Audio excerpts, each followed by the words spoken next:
بیٹھے ہیں سب حضرات، میری بات سنیں، تھوڑا سا سب لوگ تشریف لیں۔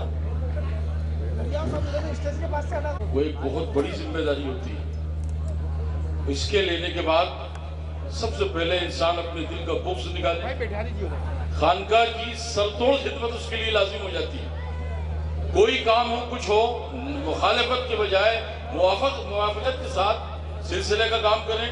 خانقاہ اشرفیہ کی خلافت اگر مل رہی ہے تو یہاں رات و دن جھاڑو سے لگا کر تاج پہننے تک سارے کارنامے ان خلیفاؤں کو، ان تمام مریدین کو انجام دینا ضروری ہوتا ہے، کیونکہ صرف لباس پہننا ہی کامیابی نہیں ہے، اندر کا لباس پہننا کامیابی ہوتی ہے۔ اور الحمدللہ ہم نے جتنوں کو بھی خلافت سے اس وقت نوازا ہے، وہ کوئی ذاکر ہیں، کوئی عابد ہیں۔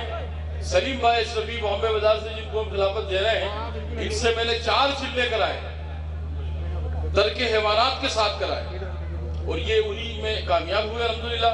اور سلسلے کا، ختم خواجگان کا، حلقہ ذکر کا، ختم غوثیہ کا، وہ تمام کام انجام دیتے رہے ہیں، دے رہے ہیں، اور انشاءاللہ دیتے رہیں گے۔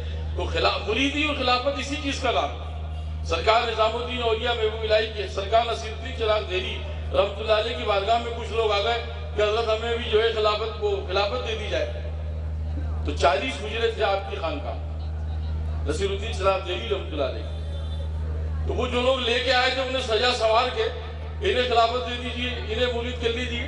تو آپ نے ان حجرے میں سے 2 نوجوانوں کو آواز لگائی، فقی الدین سمیع الدین رحمۃ اللہ علیہ، باہر آؤ۔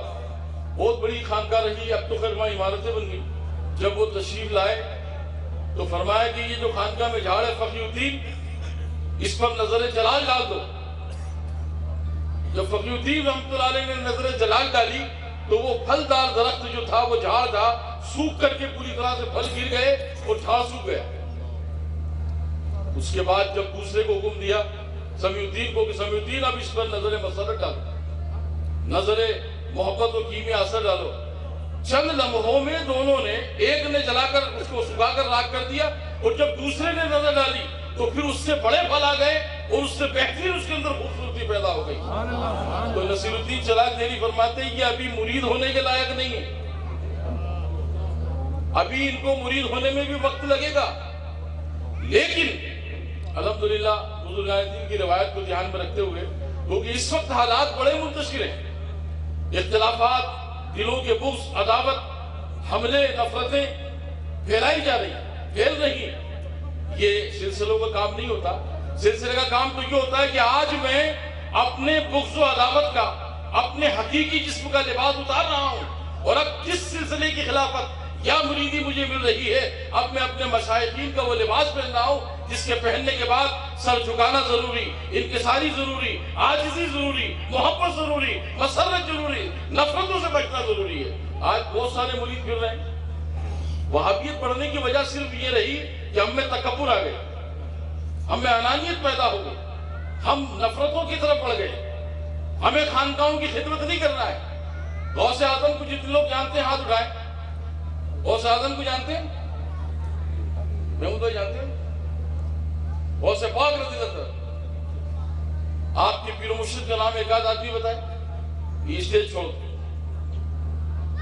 خواجہ ابو سعید مبارک المخزومی رحمۃ اللہ علیہ، یہ خانوادے کی شجاع کے شہزادے بیٹے ہیں، ہمارے پیر و مرشد سرکار برہانپور کے شہزادے ناظم جامع اشرفیہ بیٹے ہیں۔ یہ ابو العلائی سلسلے کی خانقاہ کی ایک بڑی جماعت یہاں تشریف فرما ہے۔ آپ کے مرشد نے حکم دیا کہ جاؤ اس خانقاہ میں۔ ان کے مرشد بھی ہم سے محبت کرتے ہیں، دعائیں دیتے تھے والد صاحب کی وجہ سے، یہ سب لوگ ان کا پیغام لے کر حاضر ہوئے۔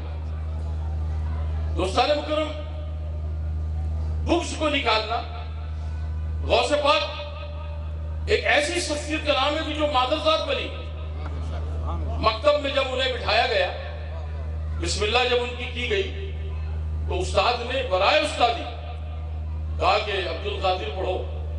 تو آپ پوچھتے ہیں کیا پڑھو؟ کہا پڑھو اعوذ باللہ من الشیطان الرجیم۔ اور جب غوث پاک نے اتنا پڑھا، وہ پڑھنے کے بعد کہا استاد اگر آگے کا میں کچھ سنا دوں؟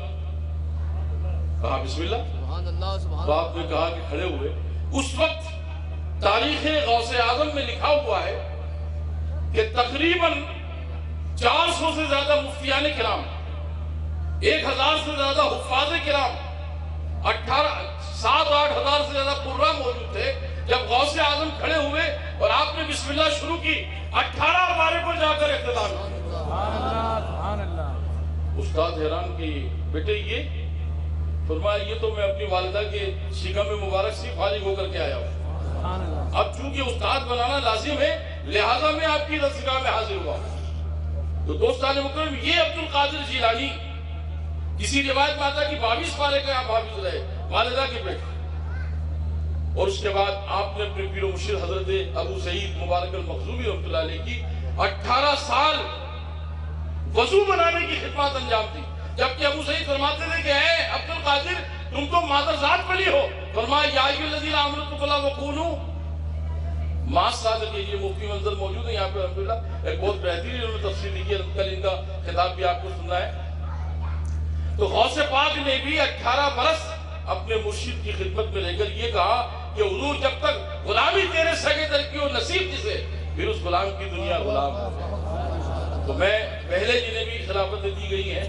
تاج پہنائے گئے ہیں، ان کے کچھ لوگوں کے صرف عرس میں چہرے نظر آتے ہیں۔ میری گزارش یہ ہے کہ اس آستان عالیہ کو جس نے ٹھیکیدار ہونے کے باوجود مفلسی کے عالم سے گزرنے کے باوجود اپنے مرشد کی وفاداری کا عالم وہ انجام دیا کہ آج پورے اطراف میں یہ دیواس، لوگ کہتے ہیں دیواس میں کرنے والے کام کر رہے ہیں، نہیں، یہ ہمارے والد بزرگوار کی محنت تھی جو سلسلے کو 71 سے دیواس میں پہنچایا، اور سلسلے کی پہچان دیواس میں کرائی، اجین میں کرائی، اطراف میں کرائی۔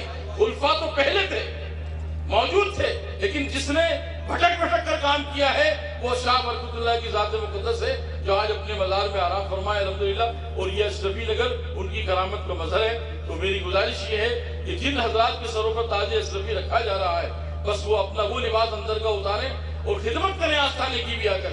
ہمارا ہی کام نہیں کہ ہم خالی جھاڑو لگاتے ہیں، ہر آدمی یہ ڈیوٹی بنائے کہ میں یہاں کا خلیفہ ہوں تو لہٰذا یہ میرے لیے لازم ہوتا ہے کہ میں اس کی خدمت بھی کروں۔ سب سے پہلے حافظ محمد سعید تشریف لائیں، اور حضرت دونوں حضرات آپ تشریف فرمائیں، آپ کھڑے ہوں اور ان کے ہاتھ دست مبارک سے ان کو خلافت کا تاج دیا جا رہا ہے۔